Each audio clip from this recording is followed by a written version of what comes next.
Ryan, and we are back with the GSMC Wrestling Laureate podcast brought to you by the GSMC Sports Network. I'm your favorite wrestling fan here, Eric Rodriguez. I go live every Monday night at 8 p.m. Pacific time on the GSMC Sports Network on YouTube and Twitch. Make sure you guys, like and subscribe so you guys can get some cool notifications when we publish new content. So, recently talked about some SmackDown. Make sure you guys check out that video. Leave comments, questions, or concerns in the comments section. Go ahead and sound off. Definitely want to hear what you guys have to say. But now we got Karrion Kross. Karrion Kross cutting a massive promo after WrestleMania, and it was a doozy. It was pretty crazy because I know a lot of people have been kind of spectating on what's going to happen to Karrion Kross when his time at WWE is over. His contract is nearing toward its end. The deal actually expires in the summer of this year, and so far WWE has had no talks since signing an extension, and that's a damn shame. Karrion Kross, he was amazing in Lucha Underground, also TNA. NXT, he was great. Two-time NXT World Champion, I believe. So I don't know, this promo though, it was nuts. It was really nuts. Like I said, this kind of creating a sense of realism. If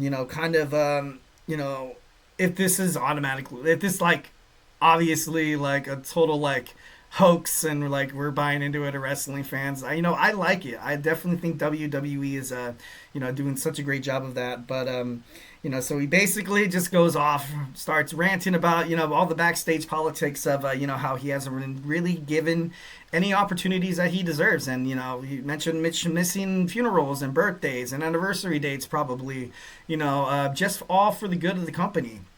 Obviously when you choose a life in professional wrestling, it's you're going to be missing a lot of time. And what he said about Bill Goldberg gave me the best advice was just be a good soldier.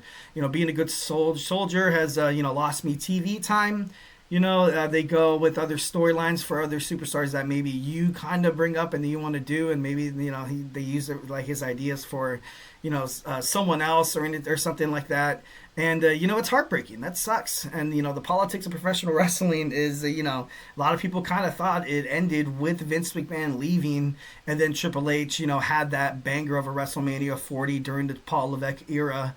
Did Triple H get lucky? Did he get lucky during this WrestleMania? Because last WrestleMania, this WrestleMania, I gotta be honest. Besides the main events and the main spots, I give it a solid B or B plus. And then obviously WrestleMania is supposed to be an A. A's all across the board. But there were some questionable calls. WWE has been definitely trying to explore the ideas of new talents, explore the ideas of non-traditional wrestling ways, Solamente producing content in the United States. WWE is more globally, internationally known now, which is fantastic, obviously, with the addition of AAA. But Triple H kind of did get lucky at WrestleMania 40. You had that build up between Roman Reigns and Cody Rhodes already, basically already set in stone. And, the finish was absolutely perfect. It was awesome. So, it's a lot of, and plus there was some injuries, that happened as well. We're not too sure if maybe Seth Rollins would have lost that World Heavyweight Championship to Drew McIntyre or not. But, according to backstage and according to all the reports that I've read before the Pipebomb, obviously, I kind of had the understanding that Triple H obviously saw a little bit of himself inside of Karrion Kross. And, when he made it to the WWE main roster, he was supposed to, challenge Roman Reigns and the Bloodline. He was supposed to be that guy, but obviously that storyline got scrapped. Once again, kind of proving, maybe this promo was absolutely real, 1,010%. Karrion Kross has an amazing connection with the fans. They absolutely love him 1,010%.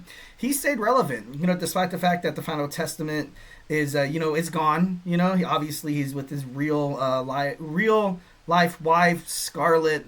And, once when AOP left, Paul Ellering, obviously everything... going down with the White Six. The White Six is gone, and there's all right, Karrion, curveball. Karrion, we got something new for you, Karrion. We're gonna scrap this. He's super adaptable. Karrion Kross, he's able, to go from one idea to the next and be like, oh, it's fine. And and you kind of saw it exploded. And that's why I'm kind of hoping that it is real.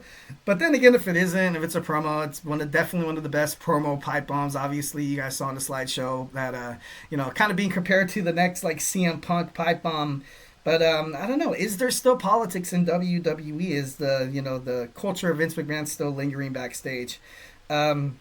Because WWE promos have, they've been getting cray-cray, recently. You saw the Charlotte Flair and Tiffany Stratton. So that's the reason why I feel like this isn't, like, so, like, oh my God, like, that's crazy. He even referenced AJ Styles' real name, Allen, which is usually, like, a no-no in terms of that. And, Karrion Kross with over 10 years of experience, he's sacrificed a lot. Then he mentioned, hey, should I start a new YouTube channel? And that's all it takes. Logan Paul is the definition of a shortcut. And that opens up a storyline with Logan Paul, 1,010%. That opens up a storyline with AJ Styles. There's this promo could have damn well did its part and will help Karrion Kross kind of further his career in the future. But all in all, kind of crazy. WWE selling out for viral moments is exactly what's happening.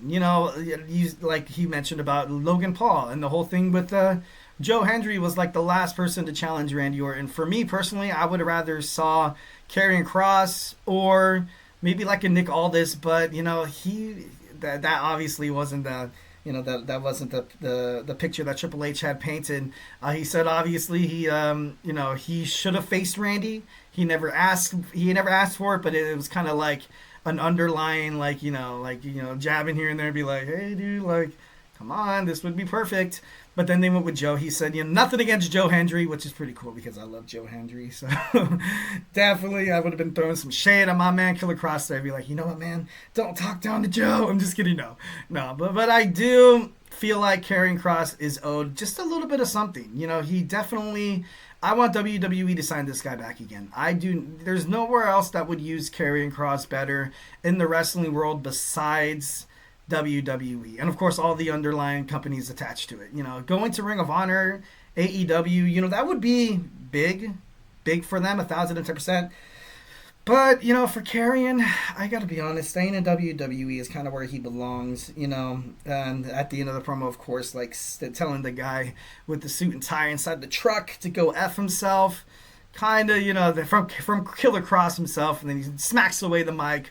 Storms out, he says, I'm tired of this, like, my ass, this promo was definitely a promo that I've watched over and over and over again, and every single time, you kind of linger on it, oh my God, when he says this, this was meant to happen, and, he has the stuff he can back up his stuff, because everything he exploded about during that promo is absolutely true, and has been lingering in the minds of WWE fans. Like, for example, Jey Uso winning the Royal Rumble. Of course, at the end of the, with the whole WrestleMania thing built up with Gunther, it kind of did serve its purpose, but that match was absolutely, it was crazy. It had a crazy ending.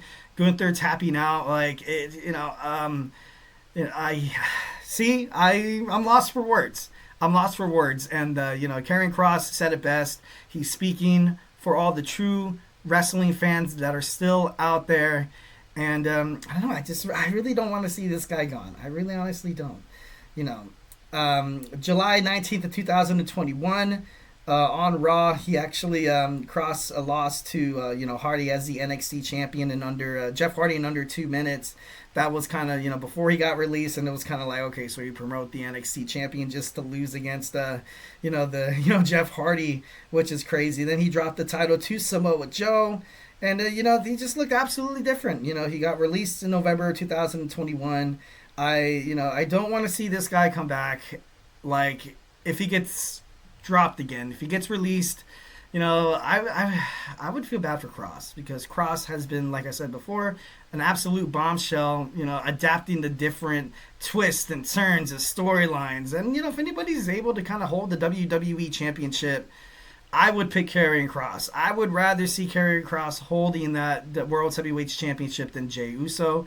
nothing against Jay. I just feel like, when Karrion Kross comes on the screen, of course, Jay Uso, has the yeet and everything, and all the fans love it. Pat McAfee's going crazy. Michael Cole's going crazy. All the reasons to put the belt on Jay is absolutely, certified. It's, they're legit. They're legit.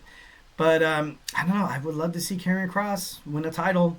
He had an offer to go back down to NXT, basically shut it down, saying that he would not want to overshadow any of the young superstars, which is nice. That's great. Like, really, he's a team player. He cares about other superstars. He doesn't want them to suffer like he has, dropping times and losing appearances because somebody either comes back to WWE or they want to prompt someone that they recently signed from AEW, TNA, Ring of Honor, you name it. But this guy should have been on WrestleMania.